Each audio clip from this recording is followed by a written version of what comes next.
347, Gather the Spirit.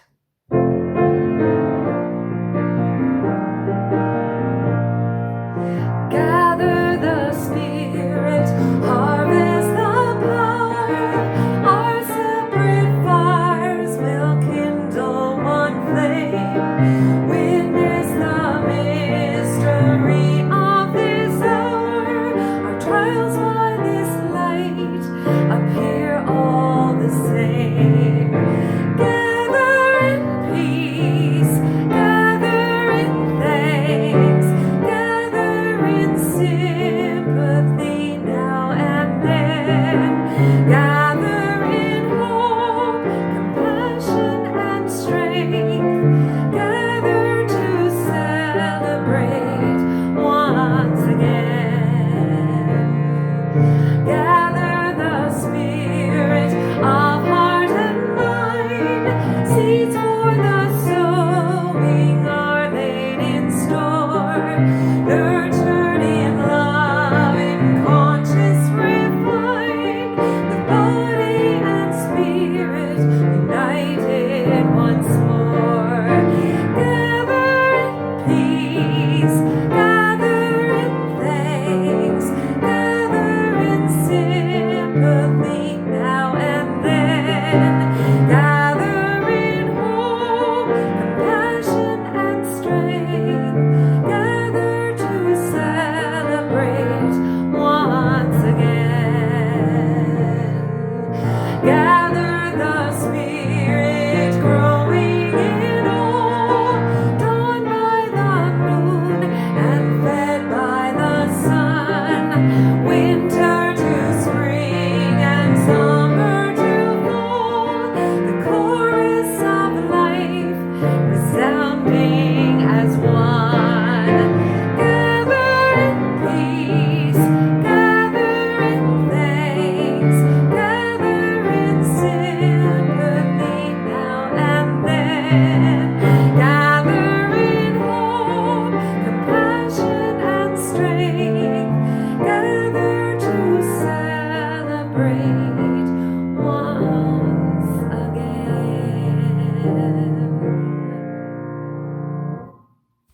Good morning and welcome to the First Unitarian Church of Hamilton. Our mission is to nurture one another, to serve the community, and to inspire action that heals the world. In fulfilling our mission, it is good to remember that in this, as in all things, our actions speak louder than our words. My name is Elizabeth Beckett, and I am the service leader today. Every one of us experiences church in our own way, and we ask that you respect the worship space that we each create by making sparing use of the chat function. Using public chat is like whispering to your pew mate, but in a really loud voice. Using a private chat is like exchanging a glance. Our church music director, Rachel Derry, and our choir director, Cindy Carey, have provided the music for our service. Our religious educator, Tim Versteeg, will be sharing a story for all ages. Bruce McPherson, John Elliott, and Monica Bennett are the texts for this morning's worship service. As we enter into the sacred space of worship, let us remember that the physical space that we inhabit here was once the land of the original settlers.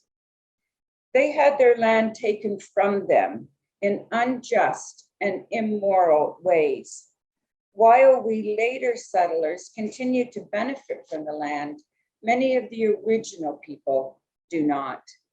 Let us commit to righting this historical wrong.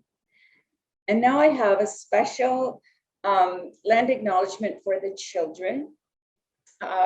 This is a poem that was written 100 years ago.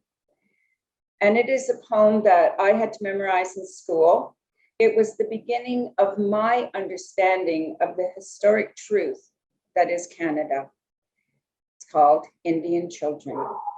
Where we walked to school each day, Indian children used to play all about our native land, where the shops and houses stand.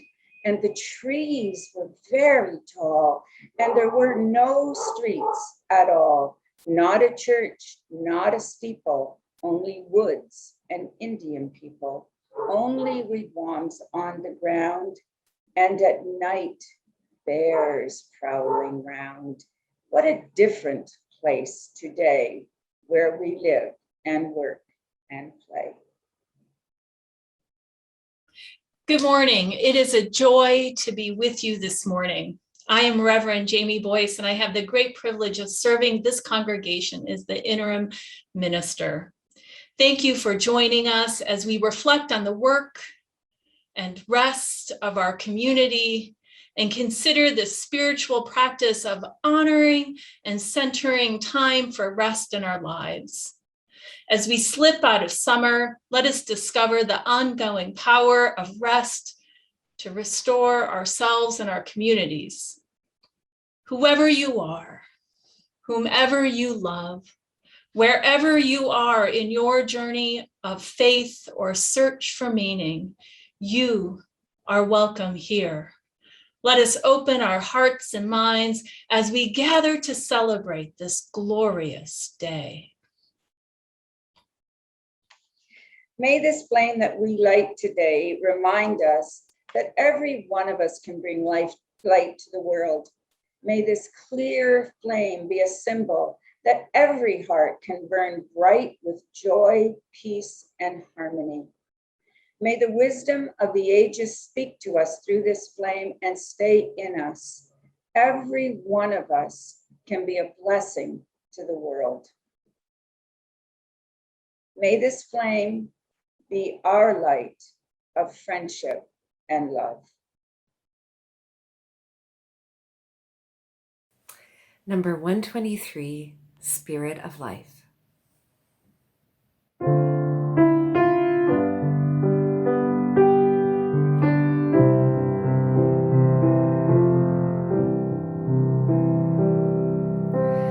Spirit of life, come unto me.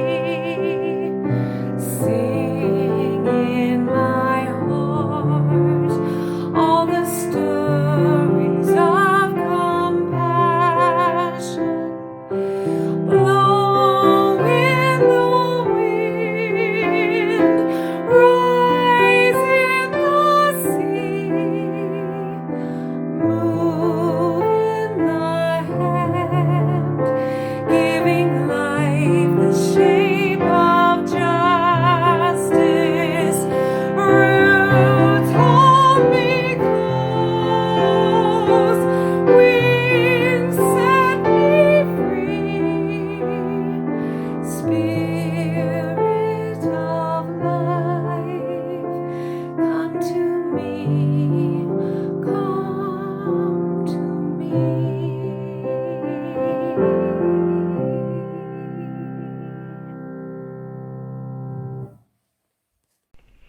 Our story for all ages this morning is Little Bunny's Sleepless Night by Carol Roth and Valerie Gorbachev. Little Bunny had no brothers or sisters. He had his very own room with his very own bed. But sometimes he got lonely, so lonely that he couldn't fall asleep. One night he thought, what I need is the company of a good friend. So he hopped next door to his good friend Squirrel. May I sleep here tonight? Of course, said Squirrel as he welcomed him in. Tucked all snug in bed next to Squirrel, Little Bunny thought how lucky he was not to be alone. Good night, Squirrel, said Little Bunny. Good night, Little Bunny, answered his friend. Falling asleep was easy, but staying asleep was not. Little Bunny was soon awakened by crunch, crunch, crunch. What's that noise? He asked as he sat up in bed. It's just me cracking acorns, said Squirrel. I always have a little snack in the middle of the night. Well, thanks for having me, but I can't sleep with all that noise.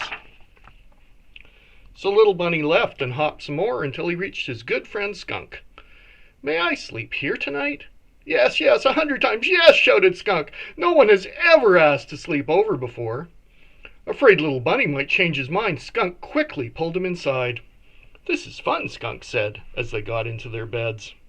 Shortly after, they fell asleep, but not for long.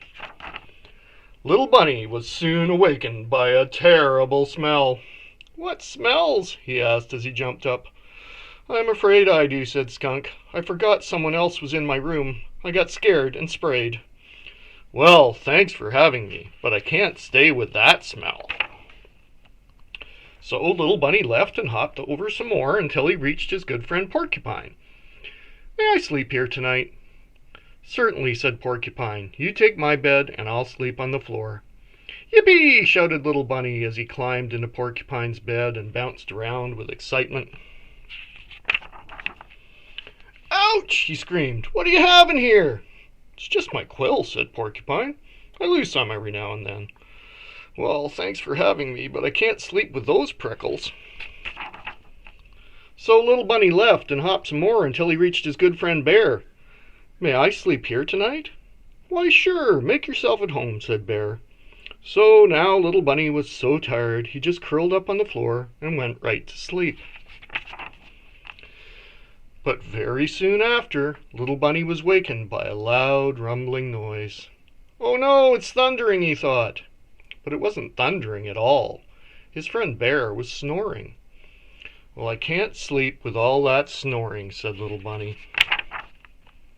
So he left and hopped some more until he reached his good friend Owl. May I sleep here tonight? Why, yes, if you want to, said Owl. Just follow me.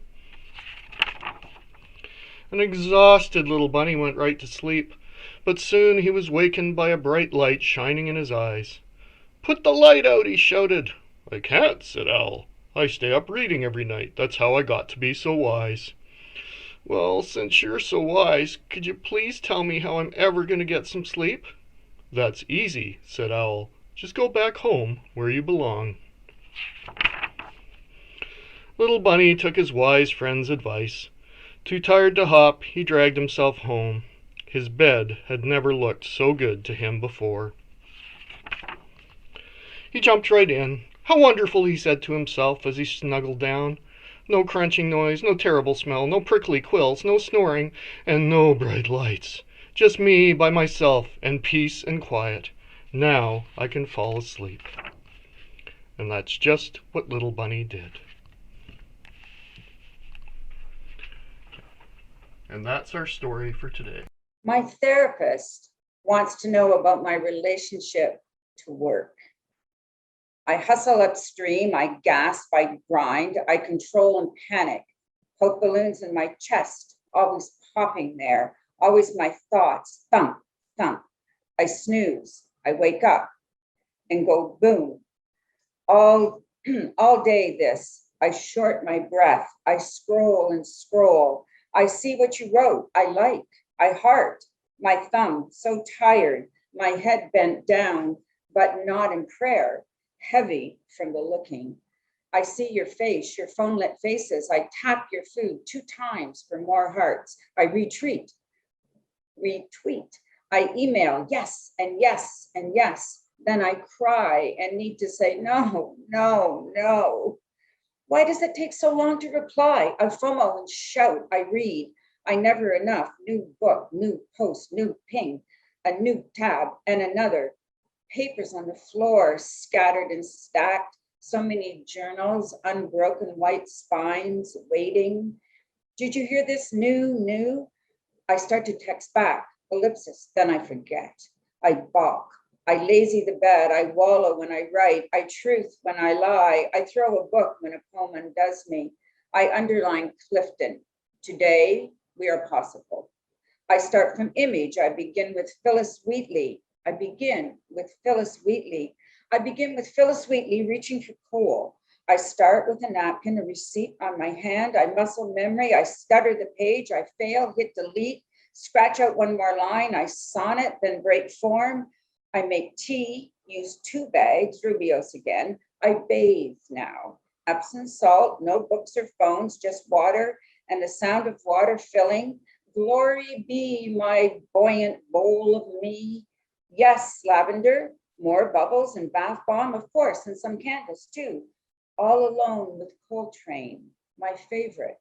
Niama, for his wife, now for me. Inside my womb, again.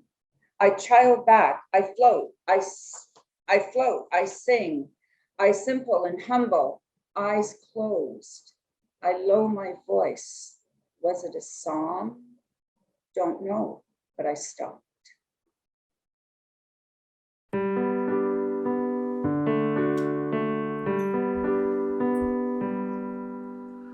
I release my fears to the sky above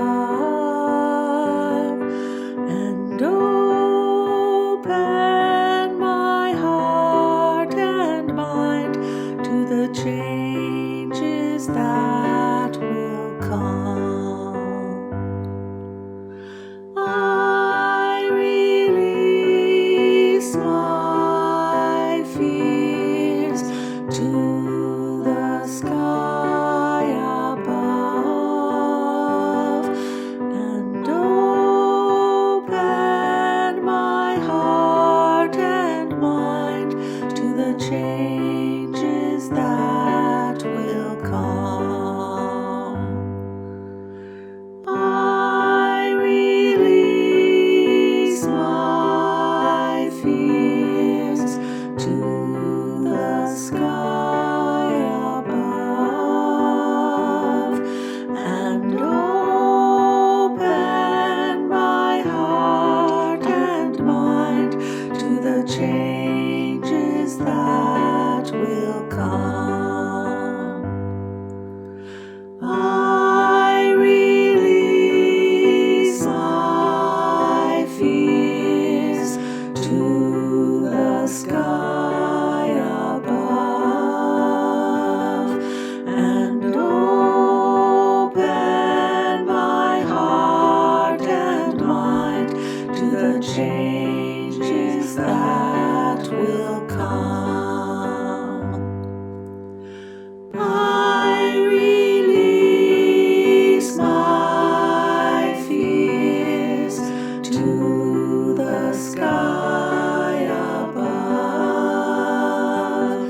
and open my heart and mind to the changes that will come.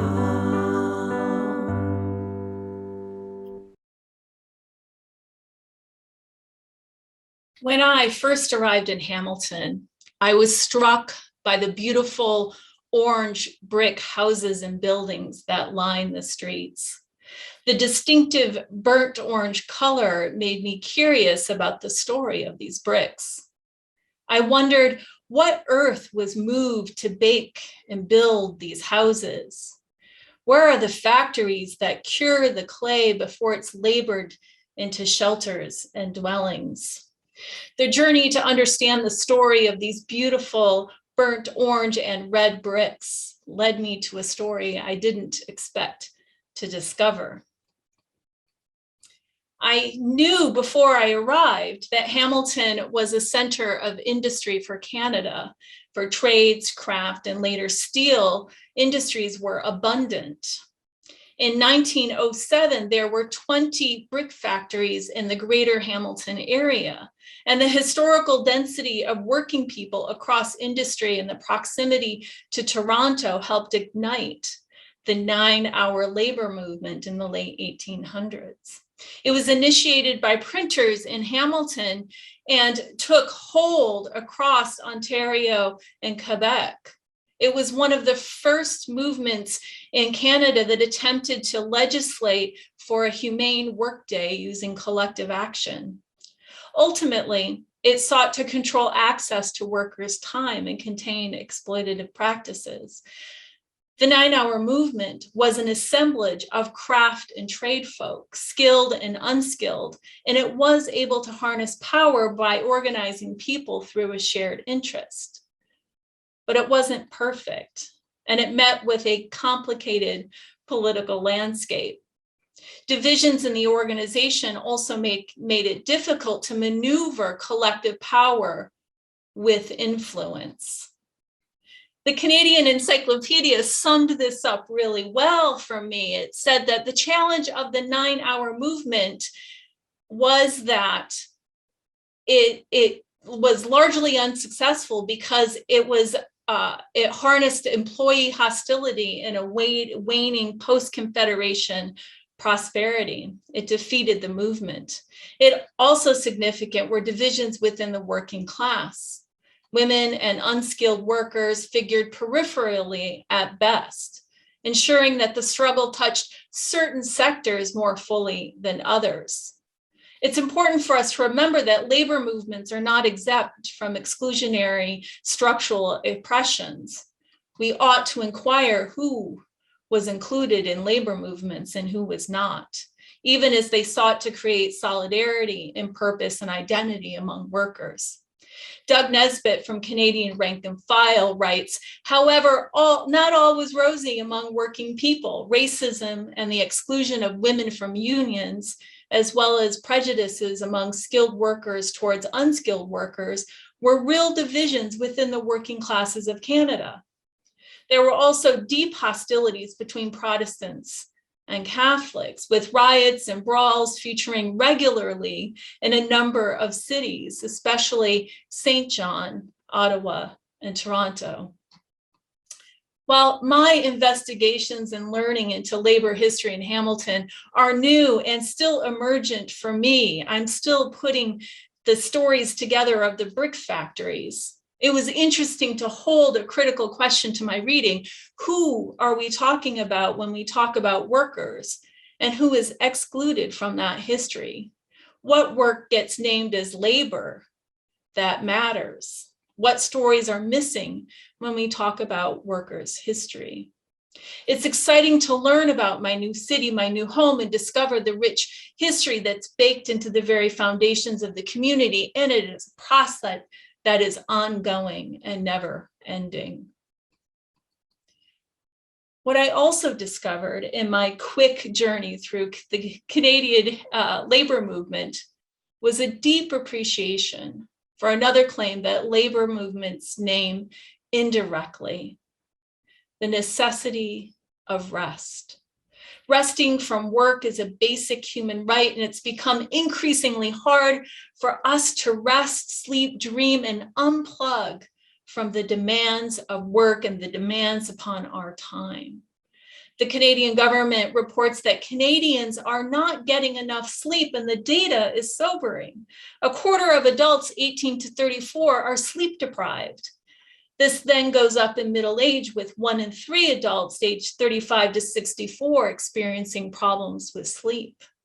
Lack of sleep and rest is tied to a whole host of issues and impacts our quality of life. Resting from work is harder than ever as the demands creep in. If we have one job or 2 or 3 or hold caregiving roles in our family and in our communities, it is hard to pause and rest. The creep of the virtual world into our lives, exacerbated by COVID, has only made it harder, as spaces once dedicated to nurturing self, family, and communities are also now our offices and schools. The ongoing trauma of the pandemic is triggering anxiety, depression, as uncertainty continues to unfold. It is hard to rest. Several months into the pandemic last year, many of us were caught inside a fog, myself included. It was hard to distinguish the days and regulate schedules in the absence of familiar routines and community connections. It was hard to rest. It was hard to know when to rest in the midst of survival. I noticed this in the frenzied start of the poem in our reflection today, the urgency of the author to name the frantic push and pull to get things done, an embodied account of life in the digital age. Perhaps this speaks to us now more than ever as we brought our work home with us full time. Clark writes, all day like this, I short my breath in a frazzled race to focus, catch up, and find herself in the presence of a demanding world, her world. And that search pauses in the poem with an invocation of Lucille Clifton, who reminds her that today we are possible. There is in the anxious searching a quest for solid ground, for connection, for rest, for a personal and collective soul. Clark moves the reader from the self to the collective again in that invocation of Lucille. She moves from I to we. Today, we are possible if we pause to imagine it.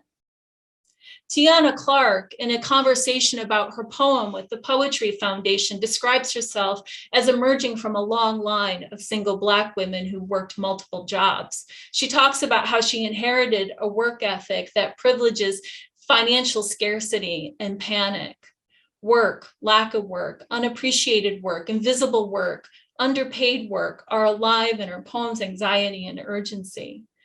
Finally, near the end of the drive and the force of the poem, it dissolves into a wet womb of quiet, a comfort. Again, she writes, I child back, I float, I sing, I simple and humble, eyes close, I low my voice. Was it a psalm? I don't know, but I stopped. And the restfulness of the water, a birthday awaits. There's a fantastic ministry emerging called the Nap Ministry that explicitly centers rest as a political practice and as a practice of healing individual and collective trauma through intentional rest that disrupts white supremacy and patriarchy. It declares that rest is resistance. The Nap Ministry draws from womanist and liberation theologies in its work, and Bishop Tricia Hersey writes, the Nap Ministry was founded in 2016 and is an organization that examines the liberating power of naps. Our Rest is Resistance framework and practice engages with the power of performance art, site-specific installation, and community organizing to install sacred and safe spaces for the community to rest together. We facilitate immersive workshops and curate performance art that examines rest as a radical tool for community healing. We believe rest is a form of resistance and name sleep deprivation as a racial and social justice issue.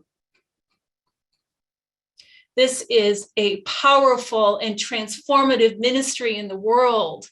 We need it as a hurting, tired, exhausting people. And those of us in predominantly white spaces need to pay attention.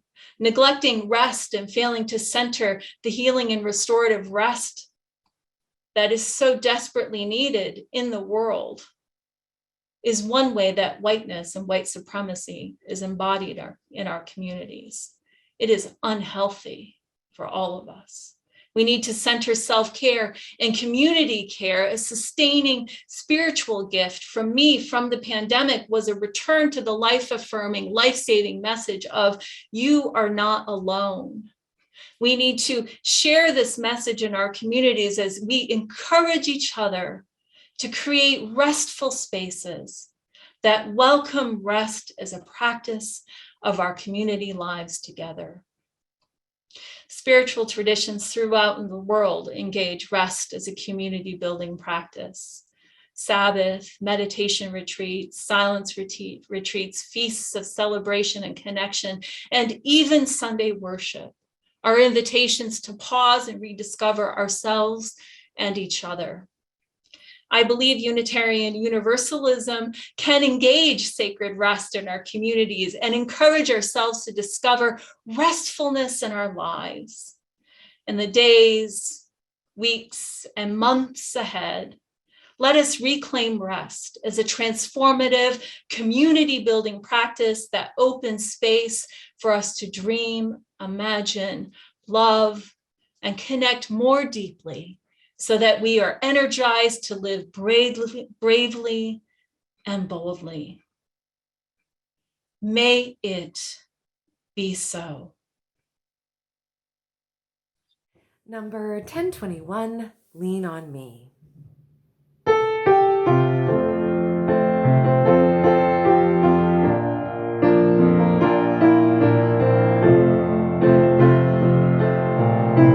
we go. Sometime in our lives, we all have pain. We all have sorrow. But if we are wise, we know that there's always tomorrow. Lean on me when you're not strong, and I'll be your friend. I'll help you carry on, for it won't be long till I'm gonna need somebody to lean on. Please swallow your pride. If I have things you need to borrow, for no one can tell those of your needs that you won't let show. Lean on me when you're not strong, and I'll be your friend, and I'll help you carry on, for it won't be long till I'm gonna need somebody to lean on. If there is a load you have to bear that you can't carry, oh, I'm right up the road, and I'll share your load if you just call me. Lean on me when you're not strong, and I'll be your friend, and I'll help you carry on, for it won't be long till I'm gonna need somebody to lean on. You just call on me, brother, when you need a hand. We all need somebody to lean on. I just might have a problem that you'll understand. We all need somebody to lean on. Lean on me when you're not strong, and I'll be your friend, and I'll help you carry on, for it won't be long till I'm gonna need somebody to lean on.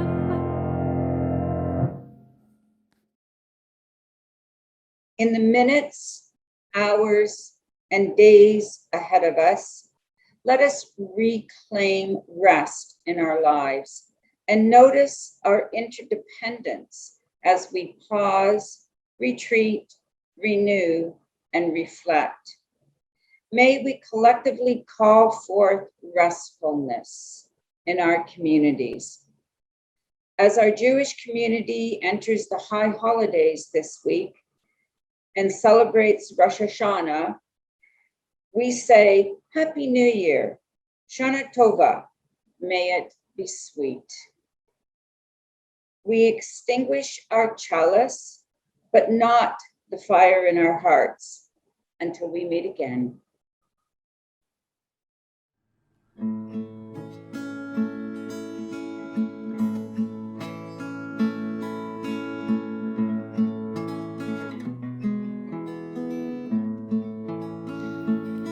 I behold you, beautiful one. I behold you, child of the earth and sun.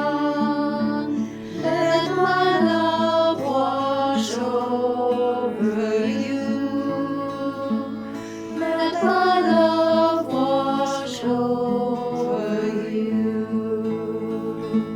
I behold you, beautiful one. I behold you, child of the earth and sun. Let my love wash over you. Let my love wash over you. I behold you, beautiful one. I behold you, child of the earth and sun. Let my love wash over you. Let my love wash over you. I behold you, beautiful